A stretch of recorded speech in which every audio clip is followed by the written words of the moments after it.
حدیث ہے ان ابی سعید الخدری، حضرت ابو سعید الخدری رضی اللہ عنہ سے روایت ہے، قال انہوں نے کہا سمعت رسول اللہ، میں نے سنا رسول اللہ صلی اللہ علیہ وسلم یقول، آپ فرماتے ہیں لا صلاۃ بعد الصبح، فجر کی نماز کے بعد کوئی نماز نہیں ہے، حتی تطلع الشمس، یہاں تک کہ سورج طلوع ہو جائے، ولا صلاۃ بعد العصر، اور عصر کے بعد کوئی نماز نہیں، حتی تغیب الشمس، جہاں تک کہ سورج غروب ہو جائے۔ یہ صحیح بخاری میں 586، صحیح مسلم میں 827 نمبر حدیث ہے۔ دو اوقات ایسے ہیں جن میں نفل پڑھنا منع ہے، نفل پڑھنا، نفلی نماز پڑھنا منع ہے۔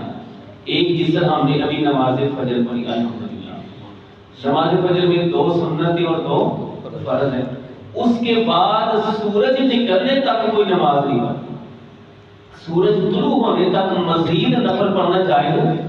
کسی کی سنتیں رہ گئی ہیں وہ بعد میں پڑھ سکتا ہے، لیکن اس کے علاوہ نفل نہیں پڑھ۔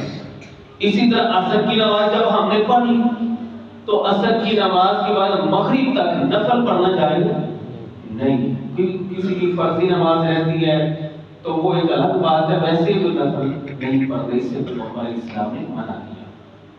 ساتھی تھوڑی دیر بیٹھے، ماشاءاللہ